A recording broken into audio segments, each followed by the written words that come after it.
buying Bitcoin. Bitcoin drops 24%. When Jamie Dimon speaks, people listen. People listen. So that weekend, we found out that the largest buyer of a Bitcoin fund that's in Europe that buys physical Bitcoin, right? The largest buyer was Morgan Stanley and JP Morgan. And that's not illegal. He says it's a fraud. It says you fire anyone that buys it. Yes. And at the same time, his company is buying it. His company is buying it. It's just, so unethical. Right. Okay, George Soros. George Soros, in January 24th, price was already down, calls Bitcoin a bubble, says Bitcoin is the worst, the worst investment in the world. Don't buy Bitcoin. Don't buy Bitcoin. Basically throws gasoline on the fire at this point. And then what do we find out? So he says bubble here. It drops 44%. Right. And then here in April, 2 months later, guess what we find out? Yeah. His $26 billion family office has approval to buy cryptocurrency. Right. And we only knew about it publicly here. And this is the kind of thing that George Soros is famous for this, talking the sterling down. Yeah. And what did he do? He stole the pensions of all the little people. Yeah, made $1 billion. Yeah.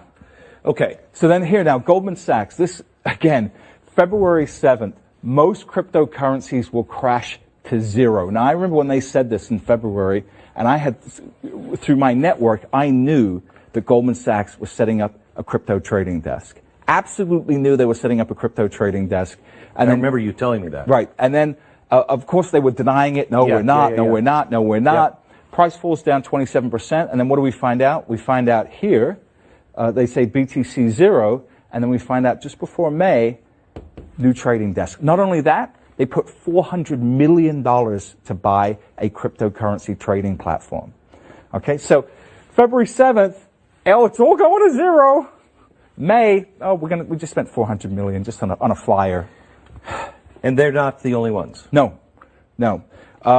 So you have a lot of institutions that are coming. You had Christine Lagarde from the IMF come out. And what's funny about this, Glenn, is it was all around the same time. It was almost like I can't prove collusion, but, it walks like a duck, it quacks like a duck. And you know what? It's probably a duck. The people, they all hang out together, they all think alike. It doesn't have to be calling each other. Yeah. They know this game. Yes. So IMF, Christine Lagarde says in the first part of the year, all central banks should band together against cryptocurrency. Right. Have you ever heard her say all banks should band together against illegal arms? No. Or illegal drugs? No. Or human trafficking? No. But this nascent asset class, we must all join arms against. What this did was play into people's heads that these guys are never going to let Bitcoin survive. Right. And so people thought, this is over. Selling. Yeah. So let me show you, can we show a chart of the 5 crashes? This is from, I think... Last year, right? Last year. Yeah. Okay. Do we have that chart of the 5 crashes of Bitcoin? Right. It was 30%. Right. I think 4 of them were 30% and 1 was 40%. And here it is. Explain this chart. Those are Amazon crashes. So these are Amazon. Do you have Bitcoin? Yeah, we need the Bitcoin chart.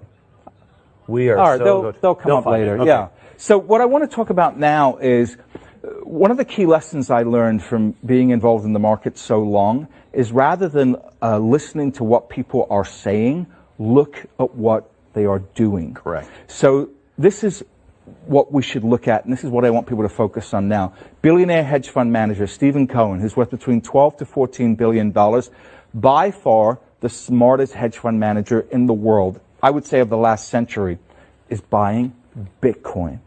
$6,800, buying Bitcoin. Mark Lazary, Avenue Capital Group, worth about $1.7 billion, has put 1% of his net worth into Bitcoin at around this price, $7,500. Andreessen Horowitz. Mark Andreessen. That's right, Mark Andreessen. An early investor in Airbnb, Skype, Facebook, just launched and Coinbase, just launched a $300 million fund. Wellington Capital, they have $1 trillion in assets, are starting to get involved in Bitcoin futures. Susquehanna, the 12th largest trading firm by volume, They now have their own Bitcoin custody department, their own trading department, and they're trading Bitcoin and Ethereum. Goldman Sachs, this new CEO, David Solomon, the most pro-Bitcoin / cryptocurrency guy on Wall Street. The most pro Goldman Sachs. Goldman Sachs. He's the new CEO. He's coming into power shortly. BlackRock, this announcement just came out, the world's biggest asset manager. Now, last year, Larry Fink says, oh, you know what cryptocurrency and Bitcoin's good for? Money laundering and drug dealers. Right? So again, if you look at what he's saying, you're going to sell your Bitcoin, right? You're going to say, oh, this is all BS. But guess what is happening now? They're going to launch an ETF. They're looking at an exchange-traded fund that will allow anybody with a brokerage firm to make it as easy as hitting a buy button to go out and buy Bitcoin. So you've got to look at this preponderance of evidence, right? All these people are already